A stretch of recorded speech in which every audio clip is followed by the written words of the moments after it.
My name is Demi Reynolds. I'm 27 years old. Today I want to tell you my story. Make yourself comfortable. Here goes. I was in Dublin at my sculpture exhibition, a sculptor of unique clay works, returning when my parents sold my art sculpture workshop to fund my brother's latest startup. When I came back, scaffolding wrapped the building like a cage and my walls were already coming apart. You can sculpt your own clay figures anywhere. My mother said. I smiled. What's funny? They snapped. I said quietly, the workshop you sold was actually. And that's when they started screaming. The flight landed 40 minutes early. I remember thinking that was a good omen. I pressed my forehead against the cold oval window watching the runway rush up, chest loose, and full the way 3 months of honest work makes you feel. My grandfather's studio waited, the silver light through its north-facing skylights. The smell of mineral dust and old timber. The taxi turned onto Ashford Lane. And I stopped breathing. Scaffolding wrapped the building like a fist. Green netting shivered in the morning wind. A dumpster squatted on the pavement, mouth open, obscene, filled with broken plasterboard and splintered timber, and what I recognized, with a lurch that nearly folded me in half, as the uneven shelving my grandfather had built himself. The shelves he always promised to fix and never did. I was out the door before the taxi fully stopped. Inside, stripped walls, bare wires, the brass mailboxes gone, just pale rectangular ghosts where they'd hung for 40 years. A construction worker looked up from his clipboard. I'm Megan Calloway, I said, forcing steadiness into my voice. Unit 3C, that's my studio. He tapped his tablet. Full renovation. Items moved to storage. New owners started demolition yesterday. New owners. My phone buzzed. Mom. Don't overreact. It was a reasonable business decision. For Lucas. You can mold your clay figures anywhere, darling. I called. Dad answered immediately, not guilty, not shocked. Merely acknowledging, the way you acknowledge a weather report. You sold my studio, I said. An investment. For the family. For Lucas, I said. In the background, my brother laughed at something completely unrelated. That sound, careless, untouched, effortless, did something irreversible inside me. They hadn't lost a single night's sleep. I stood in my grandfather's stripped hallway, holding a phone that suddenly felt like evidence, and I understood something with the cold clarity of a woman who has just discovered exactly how little space she occupies in the people who were supposed to love her most. This wasn't carelessness. This was a decision. I spent that night in a hotel room with documents spread across the bed like an autopsy. My good friend Oliver, who is a lawyer, arrived in 43 minutes. Dark wool coat. Careful eyes. He sat at the desk and read everything with the slowness of a man who understands that speed is how you miss the thing that matters. He was quiet a long time. Then, Megan, who owned the building shell, and who owned the interior of Unit 3C. I owned the studio, I said. All of it. Look at this language. He tapped the title document. The building structure was held by the property company.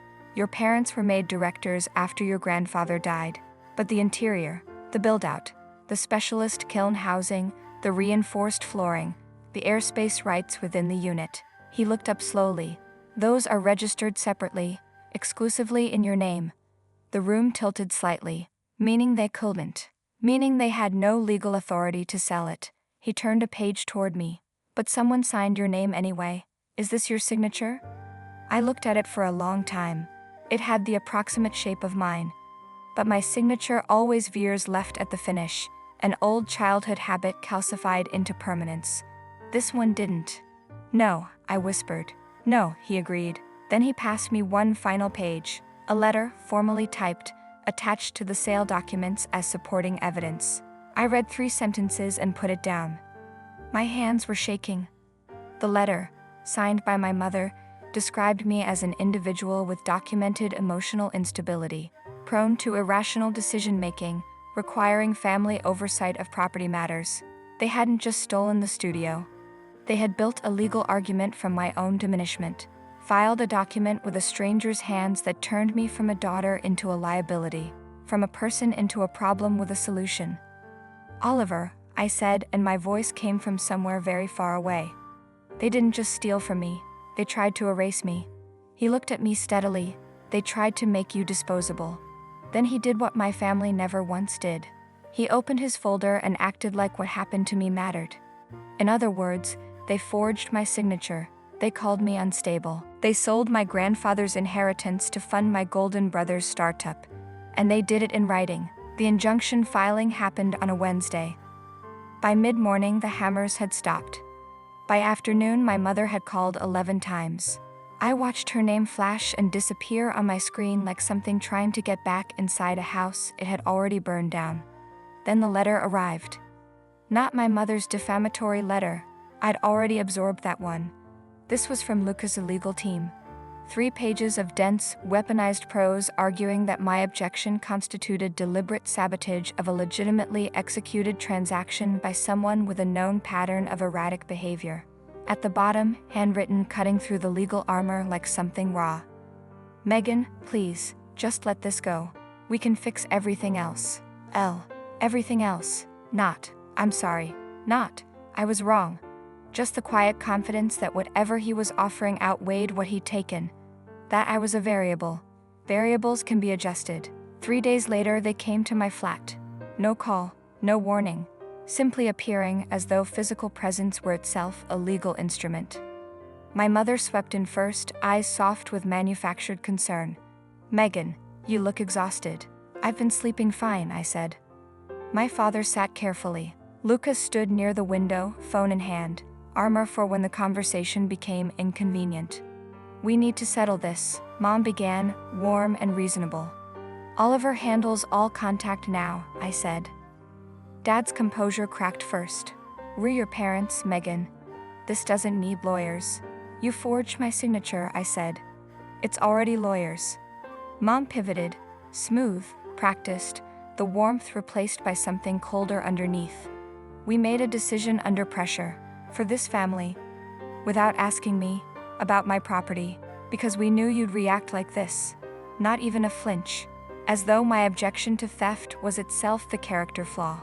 Lucas stepped forward, mask finally dropping. The injunction is killing my round. Just sign the refusal. We'll get you a better studio. A replacement, I said quietly, for my grandfather, for who I became in that building. Something moved across his face, shame maybe. It didn't stay long enough to matter. My mother said nothing.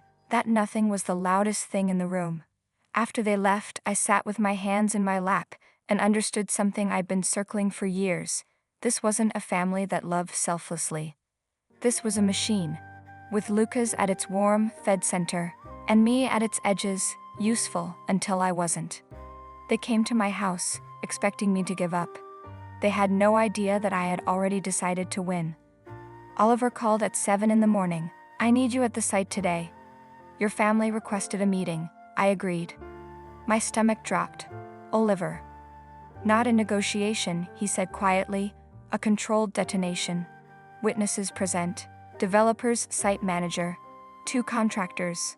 A pause. Do you understand what I'm telling you? I did. I'll be ready, I said. But first, I went to the storage unit. I needed to touch something real before I could do what came next. The facility smelled of abandoned lives, cardboard, cold fluorescent light, other people's surrendered furniture. A clerk slid a key card across without looking at my face. Unit 48B. The roll-up door rose slowly. My canvases, my tools, my crates labeled in black marker, and then his stool. My grandfather's 3-legged workshop stool. Wood-worn dark and smooth from 60 years of use. The slight hollow in the seat where his weight had slowly, patiently shaped it into something that remembered him. There was a gouge in the front leg. I was 11 when I made it, knocking it against the clay shelf in a moment of clumsiness. He looked at it, then at me and said softly, "Accidents leave their mark, Meg. The trick is learning to call the mark a feature." I put my hand on the wood, and something that had been holding itself sealed for 2 weeks simply opened. Not dramatic, not cinematic. The small, private grief of a person who has been maintaining structural integrity under unbearable load, and has finally, in a safe and silent place, allowed the damage to show. I stood there until I could breathe again. Then I drove to Ashford Lane. The sky was pewter gray. The scaffolding stood frozen mid-demolition. Oliver waited at the entrance, folder under his arm, still as a man with nothing to prove. My family arrived in a single black car. Mom, Dad, Lucas. Red-rimmed eyes, the look of collapsing architecture. And behind them, a woman in a formal jacket carrying a document case. Reinforcements. They stopped several feet away. An invisible line. A staging area for a war nobody had officially declared. Mom spoke first, naturally. Megan, thank you for coming, as though she had arranged this. I said nothing. Oliver opened his folder without ceremony and held out one page toward the developer's site manager, making certain there were witnesses to every word. The interior rights to Unit 3C were never validly conveyed, he said. The signature is forged. The supporting letter describing Miss Calloway's mental capacity was authored by a party with direct financial interest in the sale's outcome. He paused. Any further demolition of the interior constitutes willful destruction of property not owned by the buyer. Silence. Then Lucas's face drained of color entirely. Mom laughed, brittle, reflexive. Interior rights. That's not even a real thing. It is, Oliver said. And if your contractor continues, we add criminal conversion to the existing fraud allegations. My father's voice came out small, diminished. A man suddenly aware of the distance between where he stood and where he thought he was. Addison. Megan. We didn't know. You didn't read, I said. Because you didn't care enough to read. They came here expecting my tears. Instead, they got documents. The hearing lasted 4 hours. My parents wore respectability like a costume. Mom's chin, elevated, round. Dad, 10 years older than last week. Lucas couldn't sit still. His knee bounced the entire time, a metronome counting down to something inevitable. Oliver laid facts like bricks, the forged signature, the defamatory letter, the timeline proving the sale was engineered around Lucas' closing deadline, while I was 3 countries away and completely uninformed. The judge's questions got colder with every passing minute. When the stop work order was granted, Lucas sagged like a building whose load-bearing wall had just been removed. Outside, Mom found me on the courthouse steps. Her eyes held that glossy, dangerous brightness, fury and grief wearing each other's clothes. You did this because you hate us, she whispered. I looked at her carefully, at the face I had known before I knew my own. No, I said. I did this because I finally love myself more than I need your approval. She flinched, actually flinched. Then her expression sharpened into something old and familiar. You always had to be dramatic, she said, and walked away like I was a stranger who had briefly inconvenienced her. Maybe I was dramatic. Maybe that was the first healthy thing I'd ever been. 3 weeks later, the sale was unwound. The interior rights returned to where they had always legally lived, with me. Lucas' investors withdrew quietly. The forgery investigation opened its own life. The city offered me stewardship of Unit 3C through my grandfather's heritage program. A key that didn't require anyone's approval. The morning I walked back in, the walls were scarred. The floor was stripped bare. But the north light arrived anyway, stubborn, faithful, unchanged, falling exactly where my grandfather's easel once stood.